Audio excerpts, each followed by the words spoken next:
Então, pessoal, todos muito bem-vindos à nossa aula de número 9.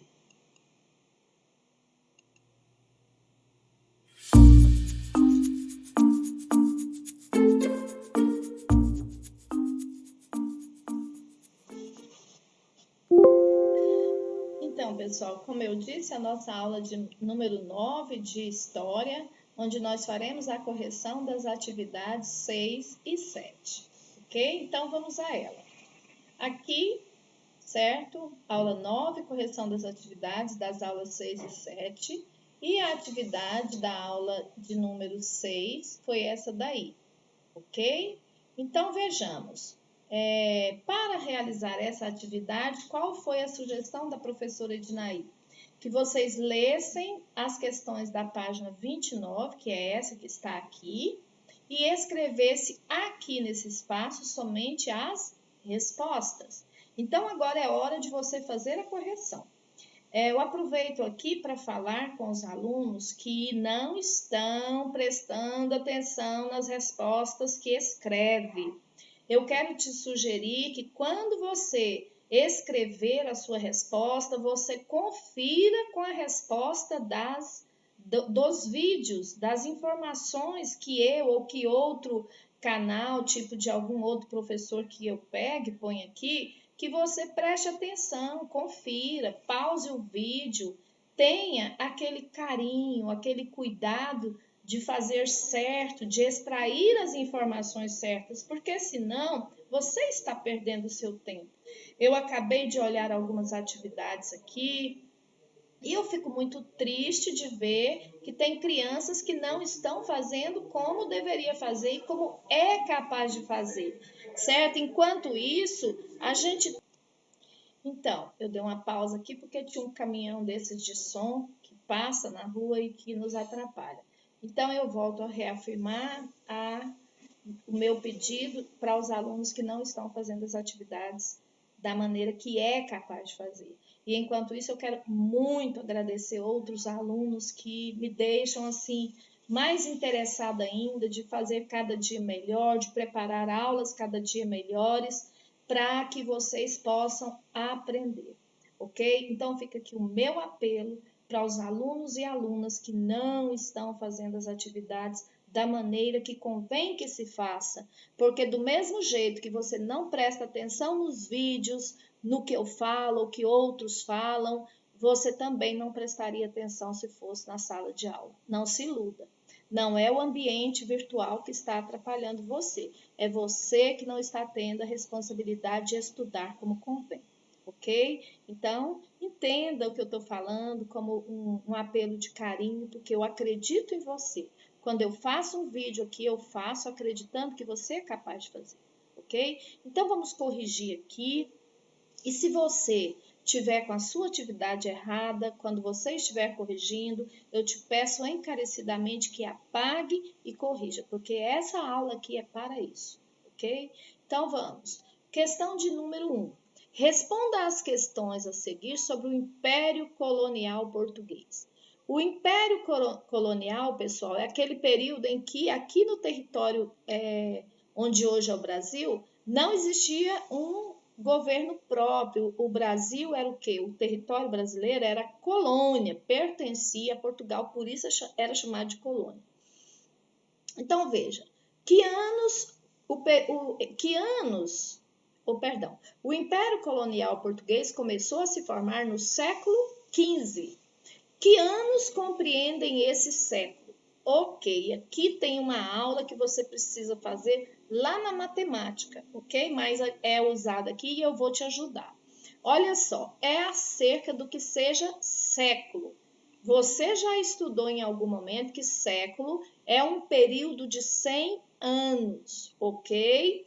Podemos determinar o século pelos números da centena e da unidade de milhar. Por exemplo, aqui, se é século XV, ok? Vocês vão ver aqui, ó. Ele pergunta que anos compreendem esse século, que é o período de 100 anos. Então, a resposta aqui seria o século XV, corresponde aos anos de 1401 a 1500. Então, quando a gente fala século XV, você olha o último número aqui, ó, que é 1500. Qual o número que eu tenho aqui na centena? 5. Na unidade de milhar é 1. Então, aqui eu tenho o século XV, que começou no ano de 1401 e terminou no ano de 1500. Por exemplo, nós estamos no século XXI, certo?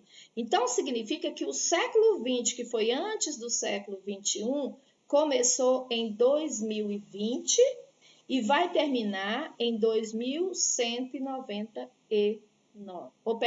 2099. Entendeu? Então, vamos lá. 2100, desculpa. Começou no ano de 2001 e vai terminar no ano de 2100. Olha o 2100. 2 na unidade de milhar e 1 na centena. Então, século 21, ok?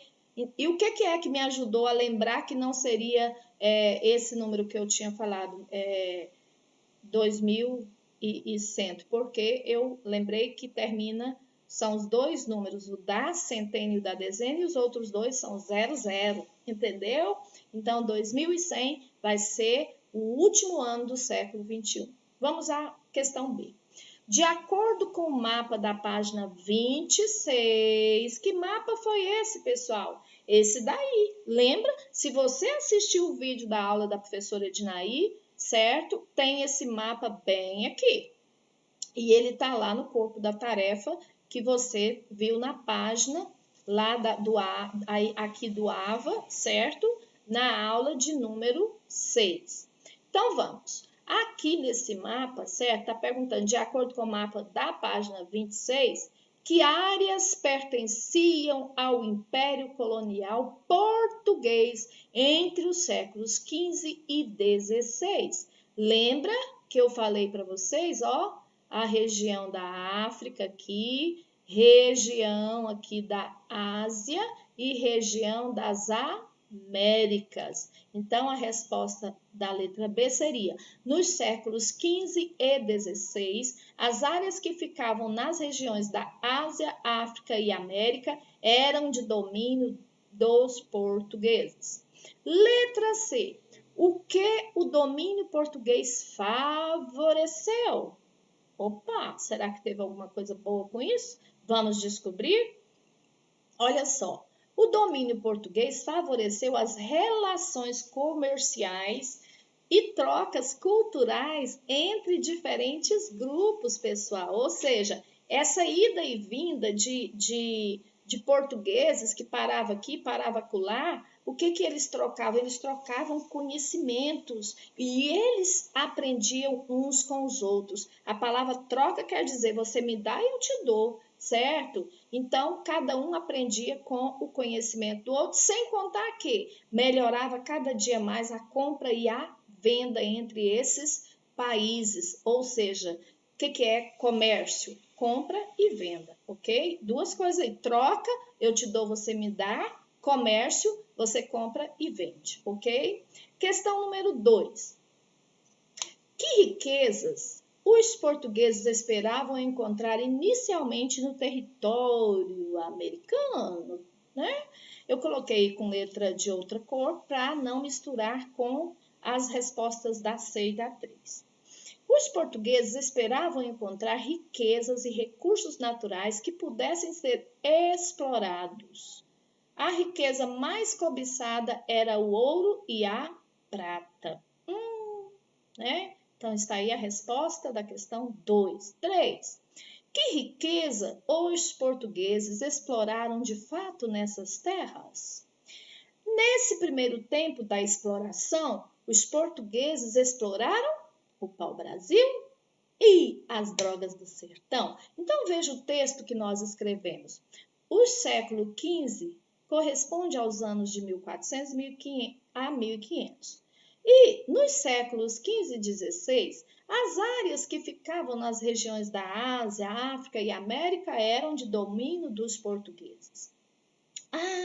O domínio dos portugueses favoreceu. quer dizer, ajudou nas relações comerciais, compra e venda, e nas trocas, te dou, você me dá, entre diferentes grupos, asiáticos, africanos, né, americanos, e aí passava por uma cidade, por outra, tinha muita gente, e assim a coisa ia acontecendo. E os portugueses esperavam encontrar aqui no território, onde hoje é o Brasil, riquezas e recursos naturais que pudessem ser explorados. E a riqueza natural mais cobiçada era o ouro e a prata. Então, aí nesses primeiros tempos de exploração, eles não conseguiram isso, mas eles encontraram aqui o pau-brasil e as drogas do sertão que eles levaram para Portugal durante muito tempo. Então, está aí as respostas e a aprendizagem que você tem que ter desta aula, certo? Que você já fez lá atrás e hoje você está revisando aqui, lembrando que depois vai ser cobrado disso, nas provas. Ok, vamos então à nossa aula de número 7. A atividade que você fez foi essa daí, que corresponde a essas questões aí, que também é do livro de História do 5º ano. Você deveria escrever apenas as respostas, ok? Nada de copiar a questão, porque eu quero que você perca tempo ouvindo e pensando. Questão 1. Por que a colônia portuguesa era ameaçada? Colônia portuguesa era o território que hoje é o Brasil, né, que era uma colônia de Portugal. Por que elas eram ameaçadas de invasões estrangeiras? Lembra que nós falamos sobre isso e nós dissemos que Portugal não tinha recursos para explorar o território, colocar lá, né, guardas lá para não permitir que viessem outros povos estrangeiros, porque além de terem ataques desses povos estrangeiros, eles também não respeitavam o Tratado de Tordesilhas. Lembra o que era o Tratado de Tordesilhas? Que foi um acordo feito entre o rei de Portugal e o rei de Espanha, passando tipo uma linha, né, no mapa, falando, olha, as terras que estão aqui é sua, de Portugal, e as terras que estão de cá são minhas. Dessa maneira, nenhum nem outro deveria invadir o território do outro, mas não era o que acontecia. E além dos espanhóis, vinham também outros povos, como os franceses, os holandeses e por aí afora. Então, Portugal não tinha recursos para explorar o território conquistado, que era muito atacado por estrangeiros que não respeitavam o Tratado de Tordesilhas. E tinham também os ataques dos piratas. Entendeu? Então, vamos agora à questão de número 2. Qual foi o primeiro sistema de administração estabelecido na colônia portuguesa? Ok, o rei de Portugal, diante dessas ameaças, dessas dificuldades, ele dividiu o território em 15 faixas de terra. Lembra? Olha o mapinha aí para você recordar. Olha aí, lembra que eu falei para vocês?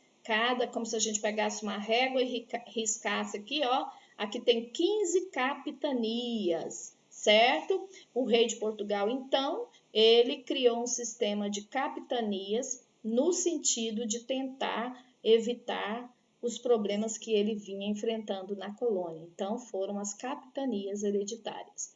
Questão número 3. Por que o Estado português dividiu sua colônia americana em capitanias? Acabei de falar, por causa das ameaças de invasão e falta de recursos para explorar o território, o rei decidiu então dividir o território em capitanias hereditárias. 4. A quem pertencia uma capitania hereditária? Para cada capitania tinha um donatário, que era a pessoa responsável por explorar e administrar a capitania. Questão de número 5, letra A. Por que o governo geral foi implantado na colônia? Lembra? Com o fracasso do sistema de capitanias, não deu certo, apenas 2, lembra que eu falei isso para vocês na aula passada? Deram certo. O rei de Portugal, então, criou o governo geral.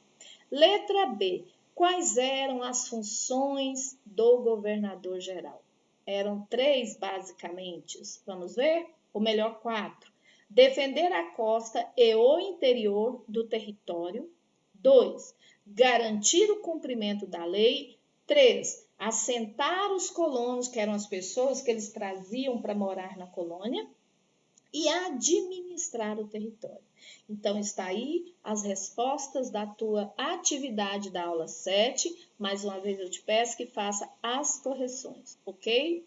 Então, veja, aqui eu volto a lembrar você das medalhas que você pode ganhar a partir do seu esforço, certo? E se você está se esforçando para fazer o seu melhor, se você não estava, a partir de agora você vai se esforçar, e parabéns a esses que estão fazendo com tanto esforço, e eu tenho ficado feliz em ler sua tarefa, você está aí recebendo medalhas de ouro, ok? E eu torço para que você seja capaz de escrever uma história bacana na sua vida escolar, assim como tem coleguinhas seu que estão me deixando muito feliz nesta pandemia, que estão aprendendo de fato o que é estudar. E eles estão fazendo com coragem, certo? Com dedicação, com esforço, e estão tendo muita fé, porque quem tem fé faz tudo de melhor forma. Então, talvez você não esteja pensando assim, mas comece a pensar a partir de hoje, porque eu sei que você dá conta, eu sei que você é inteligente, tá? E qualquer coisa, faz igual esses coleguinhas seus. Eles têm me procurado, têm pedido ajuda, e no que eu possa ajudar, eu estou sempre aqui. Então, faça a sua parte daí, que eu continuarei a tentar fazer o meu melhor de cá por você. Um abraço e conte comigo. Desculpa se eu fui um pouco dura hoje, ok?